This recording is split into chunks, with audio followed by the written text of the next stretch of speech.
We're parked outside, right in front of the screen porch.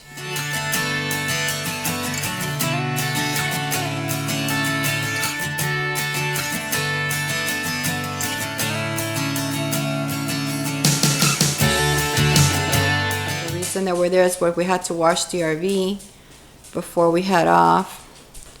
So, and it started raining, so we're just gonna leave it there and then head off in the morning nice and early. Okay guys, I'm doing this vlog because I'm really busy today. Got a lot of stuff going on today. And I'm gonna talk to you a little bit about what it means to me doing this the second time in my life. This is the second time that I'm gonna be full-timing with an RV. And the first time was, I feel it was easier for me because I had some time to pack all my stuff. I was selling the house, so I had time to pack. I started purging things that I didn't need. That was the first step. I went room by room and started getting rid of stuff, which was really hard for me. And then I started boxing stuff up that I knew I wasn't going to be using in the next year.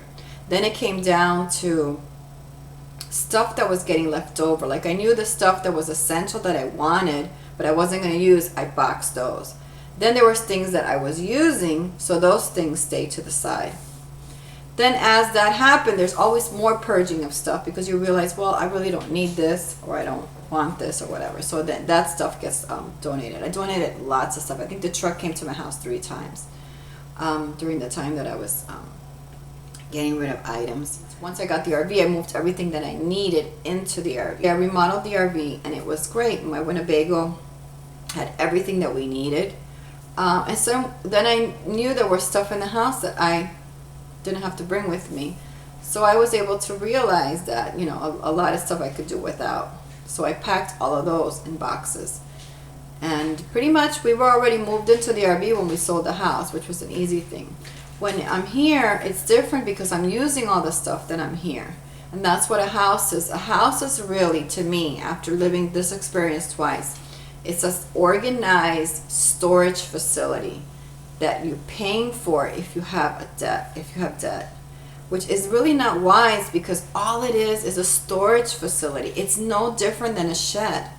It's no different than a shed. I mean, you can live in a shed basically if you wanted to. You can live in there just with stuff in your boxes, or you can put it out and have it organized really nice. So if you look at it that way, you're going to realize if you're getting into debt, you're really just getting into debt for stuff that you want to accumulate, and you're paying the bank interest for stuff that you're going to go out and buy. So it's consumerism is what it is. So it's this whole consumerism that doesn't work to get anybody out of debt. So I say keep living in a tiny space, in a tiny home, in an RV.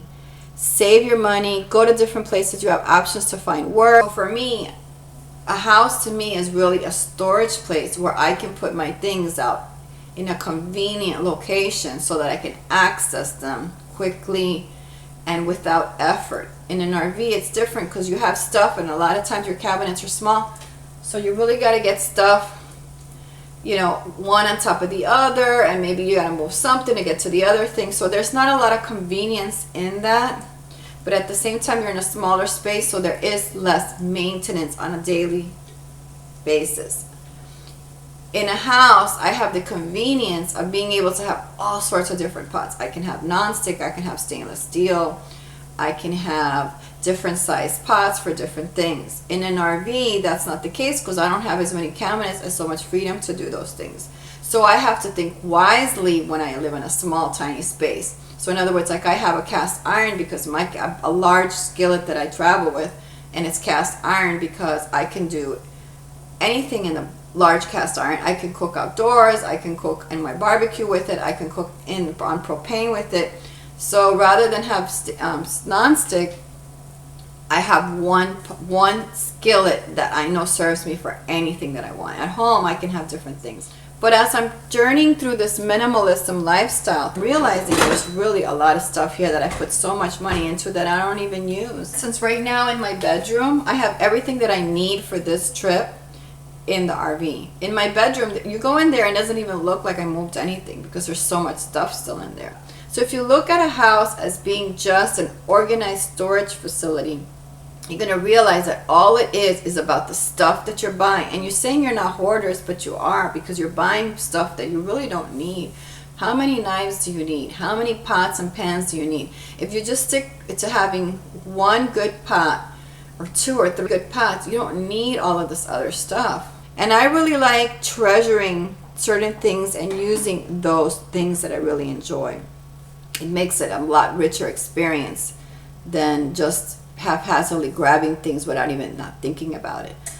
You realize that it's really just stuff, and it's really us who have built this emotion to our stuff. And how do you get to something like that when you actually putting your faith and your feelings into objects? I mean, if you're putting your faith and your love into objects, that's a wrong thing to do. When there's experiences with people, you need to get out and see things instead of putting all your money into objects that are eventually, when you're not here anymore, they're going to go to the thrift store, they're going to get on the garage sale, people are going to fight over them if you didn't leave a will. When you're lying in a deathbed, what you're not going to think about is with the things that you have around you. You're going to think about the people and the connections and all the things that you did on this earth. And I think that's important. That's why traveling is such a great thing. So if you're thinking about traveling, get out and do it. Don't make any excuses for yourself.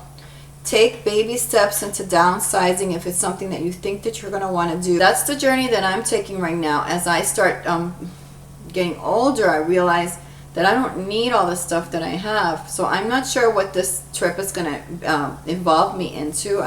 It could be that I want to come back and sell my stuff and get a tiny house on wheels on the property so we could stay out full-time, and I can rent this house out and make a good income out of that.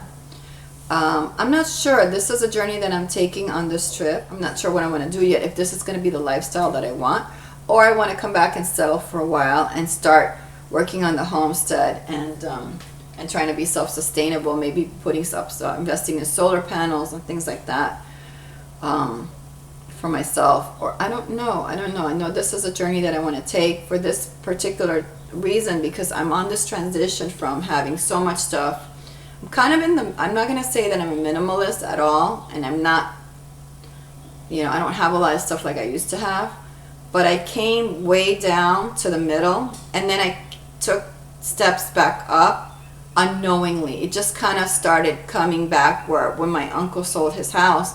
There was a lot of great stuff that he had in the house, and I thought, okay, I'll bring him to my house and this and that. Plus I added the porch at my house, so I brought a lot of patio furniture and this, and then I started again starting to bring in stuff, and then I caught myself and I realized I'm starting to bring in stuff all the time. So you have to be careful when you're going down and then you come back up a little bit, and then you're like, okay, wait, I'm taking some steps backwards. I'm on this mission to actually minimalize, not bring things in. It's still a journey for me because I'm not sure what I want to do yet. I don't know if this is the time in my life that I want exactly to be so much of a minimalist. My property value is increasing, so it's an investment. If I sold it now, I'd have more money than I did when I bought it, which is what you want. You want to keep increasing your money. If I would have bought an RV with that money that I sold my house with, if I would have paid, I'd say $150,000 for a beautiful Class A motorhome, whatever, fancy, brand new. Now, 4 years later, I would have an old 4-year-old motorhome that's probably going to start giving me problems, and the value of it would be less than half of what I would have paid for it. So I'm able to analyze all the options that I have now, and I realize I have so many options now because I don't need to live here if I don't want to. I can downsize into either stay in my RV and just park on the land during the winter time and rent this out for money. There's a lot of options that I have with something like this, and I'm not going to say that I don't like full-timing. I do, but I do like having my money invested into something, whether it's a piece of land. Look into your future, because a lot of you just want to go out and do stuff, but you also have to think of your future, because eventually you're going to slow down, or eventually you're going to not want to do this anymore, and you have to realize, what are you going to do with the rest of your life afterwards? So it's good to be smart and think things out. You don't want to be a slave to being in an RV park that's going to, every year it's going to start raising in prices and prices and prices. And it's going to get overpriced. And then you're stuck on the road and you have no investments and no money. So having an investment is a great tool. If you have a house, rent it out. That's just a nice thing about it. And my property is increasing in value every year, and I have something for the future. So you want to be smart about your stuff and what you're doing. So guys, this is a great journey. I hope that you stay and you watch our journey as we talk about budgets. We talk about full timing. I talk to you about my experiences traveling. There's a lot of things coming on the channel, so I hope you'll subscribe and stay tuned, because it promises to be a very fun and informative year for you as well as for me, because this is a journey for all of us. Thanks for watching, guys. Have a great day. Bye.